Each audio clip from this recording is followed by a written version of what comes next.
Kazino Admiral lažybos, Kazino Admiral. Nesaikingas lošimas gali sukelti priklausomybę. Sveiki! Kauno Žalgiris lengvai iškovojo Karaliaus Mindaugo taurę ir parodė, kad šiame sezone jiems lygių Lietuvoje nėra. Ir nemanau, kad bus. Taip Vilniaus Rytui trūko kelių svarbių rotacijos žaidėjų. Bet Kauno Žalgirio individualus lygis, komandos paruošimas, komandos planas ir tiesiog pozicinis ūgis šiose rungtynėse prieš Vilniaus Rytą ir visą sezoną prieš Vilniaus Rytą, manau, kad yra ir bus neįmenama mislė vilniečiams. Užtikrinta pergalė Karaliaus Mindaugo taurės finale, dvejos rungtynės tarpusavio Lietuvos krepšinio lygoje, kur Žalgiris turėjo +15 jau antrojo kėlinio viduryje arba ketvirtojo kėlinio pradžioje. Manau, kad tai pasako labai daug. Ir jeigu nebus kokių netikėtumų ar kažkokių tais didelių traumų, manau, kad šiame sezone intrigos Lietuvoje daug nebus. Ir dabar pereisiu per pagrindinius KMT finalo akcentus. Kodėl galvoju, kad šitas Žalgiris yra tiesiog galva aukščiau už Vilniaus Rytą. Jeigu jums patinka tokio tipo analizės, tokio tipo video, kaip visada nepamirškit palaikinti video, prenumeruokite kanalą, jeigu dar to nesate kažkodėl padarę. Ačiū Jums, kad žiūrit, keliamės į analizę. Ir rungtynių pradžioje, kaip ir antrajame mače, kaip ir pirmajame mače, pasimatė Žalgirio tiesiog pozicinis ūgio ir raumenų pranašumas. Dėjimų buvo berods 12, iš jų 9 Moses Oraito. Tai yra neįtikėtini skaičiai. Neskaičiavau, kiek buvo žaidimo nugarai krepšį, bet jo buvo neįtikėtinai daug. Sužaidus vos kelias minutės, iš karto pirmieji akcentai. Firminis Žalgirio derinys su nugarinė užtvara Ąžuolui Tubeliui, kad šis gautų kamuolį, žaistų 1 prieš Kajų Brunkę. Pražangos vokietis šiandien naudoja ir tai yra Tubeliui tikrai labai lengvi 2 taškai. Taip galite sakyti, kad trūksta Jacobo Wiley. Kajus Brunkė nėra pats stipriausias ir pats galingiausias 4 numeris, bet Ąžuolas Tubelis ir Eurolygoje baudžia tikrai labai daug varžovų su savo veiksmais. O tada prasideda žaidimas per Edgaro Ulanovo ir jo užtvaras aikštelės kampuse. Ir iš tikrųjų buvo gan keista, kad Žibėnas liko prie savo startinio penketo su Ignu Sargiūnu 3 pozicijoje. Taip, čia ir vėl galėtų būti Simas Lukošius, bet aš galvojau, kad galbūt Žibėnas bandys žaisti su labai aukštu penketu su Gudaičiu, Brunke ir Jordanu Caroline 3 pozicijoje, kad bent jau taip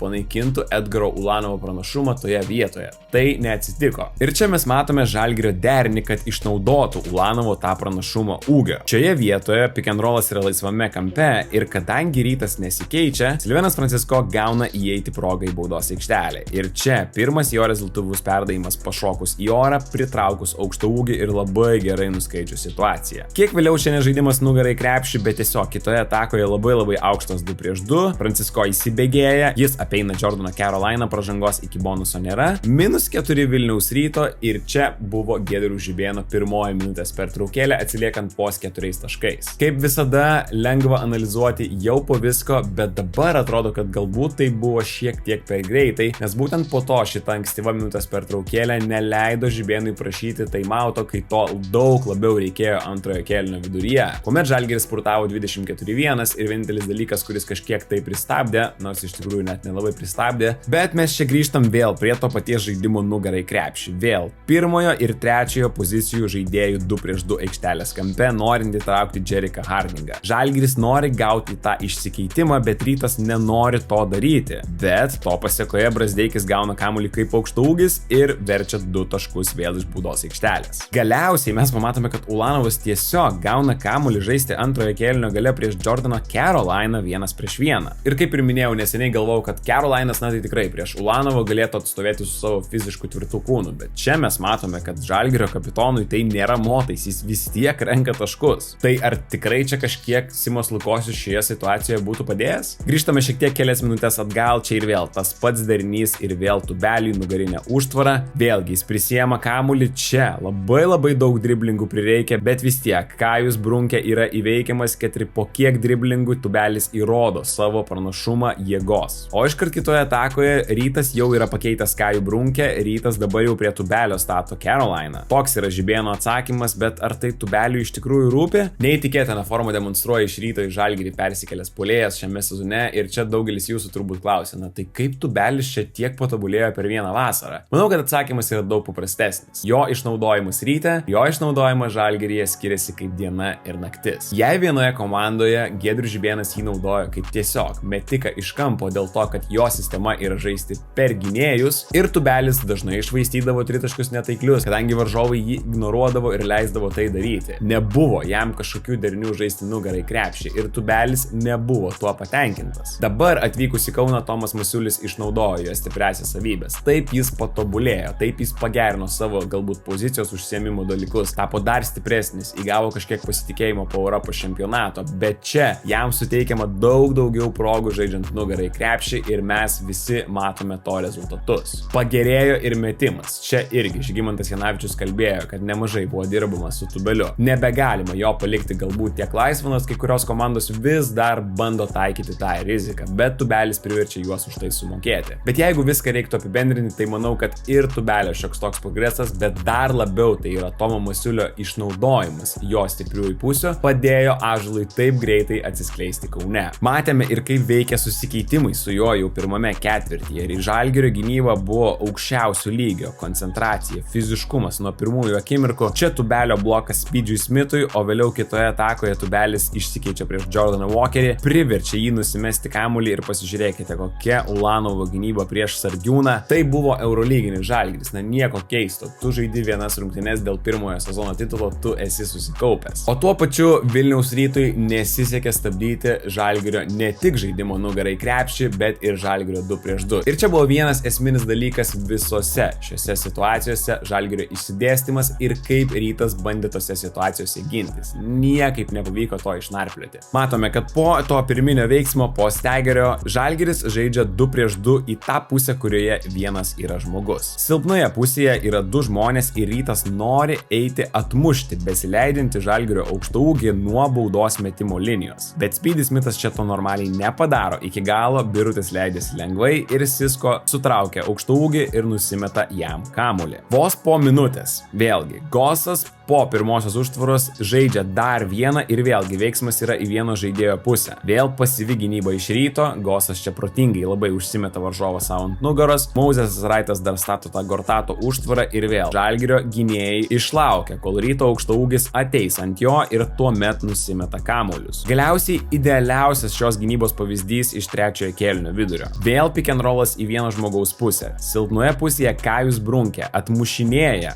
besileidžiantį Žalgirio aukštaūgį, bet Silvenas Francisko taip ilgai laikosi ore ir tiesiog išlaukia, būdamas ore, kol vokietis pasitrauks nuo Žalgirio vidurio puolėjo. Kadangi Rytas bijo Silveno Francisko metimo iš toli po driblingo, Gudaitis kyla aukščiau ir aišku čia, Hardingas pernelyg daug atsilieka, palikdamas Gudaitį nedėkingoje situacijoje, nedemonstruoja geros gynybos, bet aš nesu tikras, kodėl čia nepabandžiu surizikuoti Speedžiui Smithui nuo dovio kampe. Jis galėtų būti baudos aikštelėje, provokuoti tą perdavimą į kampą, o ne po krepšių, kurių mes matėme milijoną šiose rungtynėse. Aišku, Rytas tiesiog taiko tą gynybą, kurią ir įprastai yra pratę matyti, bet ir jos jie neatidirba iki pat galo, kadangi Žalgiris taip gerai puola ir tiek ginklų turi visose aikštelės vietose. Tiek Raitas su savo vertikalumu, tiek Silvenas Francisko su savo metimu po driblingu, tiek ir silpnojoje pusėje.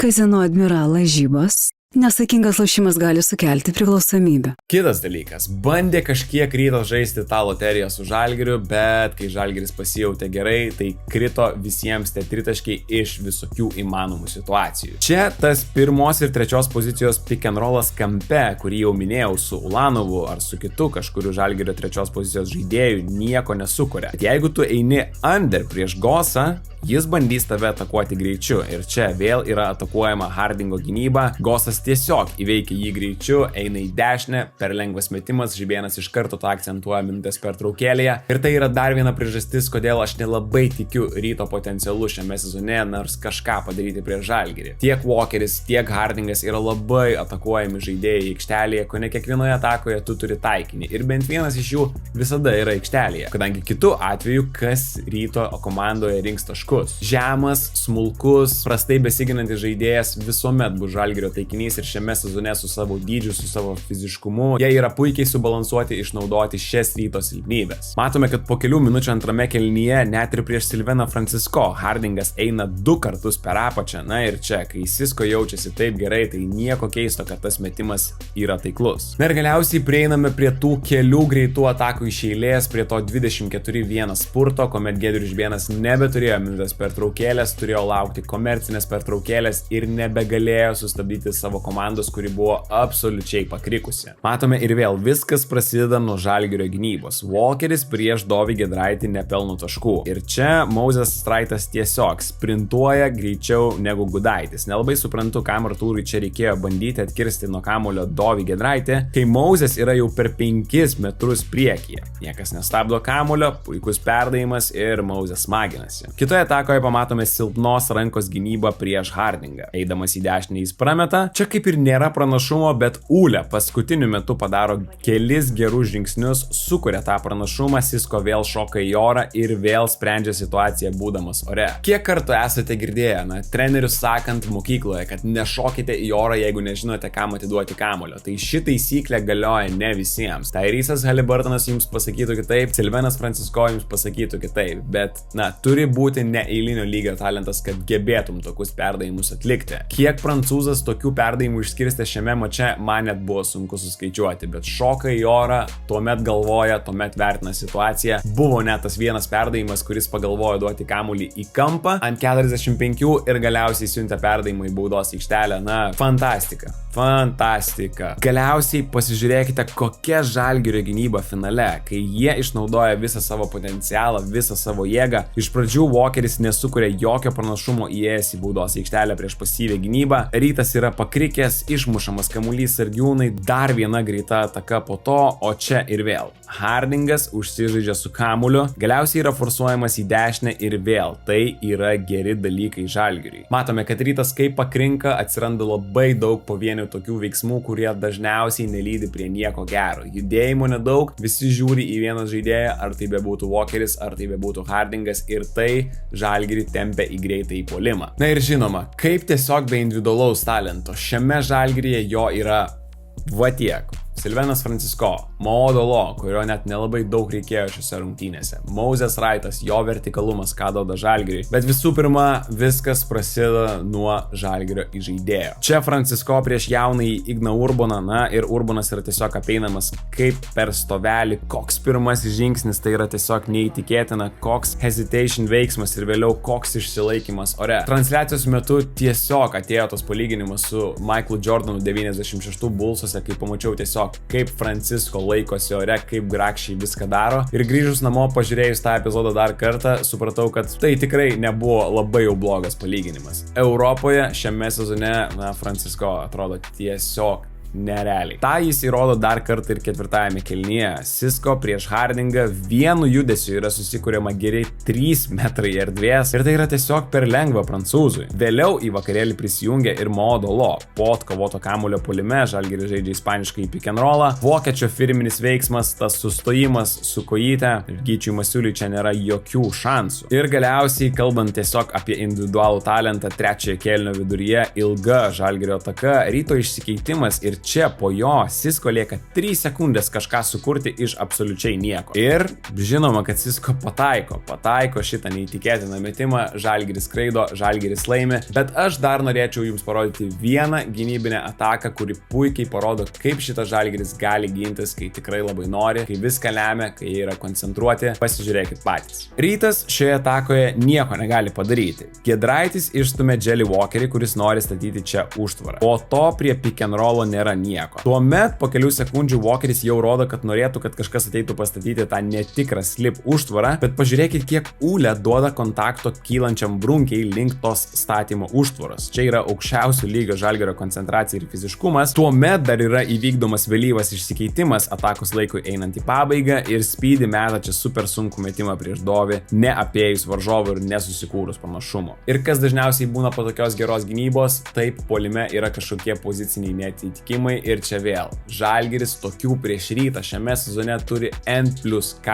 Ulanovas čia prie savęs randa vieną iš Ryto mažiukų, Jordaną Walkerį. Ir kadangi Slyva čia žaidžia kaip vidurio puolėjas, Ulanovui centruojant jis atsitraukia iš baudos aikštelės, visi 4 Žalgirio žaidėjai yra aplink tritaškį, o padėti kažkas Jelly Walkeriui tai kažkiek tais bent jau turi. Būtent dėl to Slyva čia atsiranda laisvas, Žalgiris pelno dar taškus ir būtent taip dominuoja Karaliaus Mindaugo taurės finalo ketvirtį. Fenomenalus pasirinkimas pasirodymas, pirmoji pusė tiesiog neįtikėtina, Žalgirio pusfinalis irgi aukščiausio lygio ir manau, kad tai tik parodo, koks atotrūkis šiame sezone yra tarp gerai susikomplektavusių ir gerai treniruojamų kauniečių ir visų kitų likusių komandų. Taip, Vilniaus Rytas neatrodys taip blogai, jeigu žais visi, bet kaip mes matėme jau 2 kartus šiame sezone, pasipriešinti ir padaryti kažką su tokia savo komplektacija prieš Žalgirį bus neįtikėtinai sunku ir manau, kad arti neįmanomo. Bet krepšinis tuo ir žavus, niekada nežinai, kas gali atsitikti. Sezonas ilgas, Rytas galbūt dar sugalvos kažkuo stiprintis ir bandys užkamšyti tas savo komplektacijos spragas. Bet kaip ir minėjau, nuo sezono pradžios šis Žalgirio sezonas tikrai nusimato būti labai smagus, pirmasis titulas jau yra ir dabar pasižiūrėsime, kaip viskas toliau atrodys Eurolygoje, bet potencialų ši komanda turi beprotiškai daug. Tokia vat mano apžvalga apie KMT finalo ketvirtą, lauksiu jūsų komentarų apie šias rungtynes, pamastymų, galbūt kažkokių taktinių pastebėjimų. Ačiū jums, kad žiūrit, nepamirškit paspausti like, prenumeruokit kanalą ir mes pasimatysim su jumis jau labai greitai. Trečiadienį jau vėl Žalgirio Eurolyga. Iki. Kazino Admiral lažybos. Nesakingas lošimas gali sukelti priklausomybę.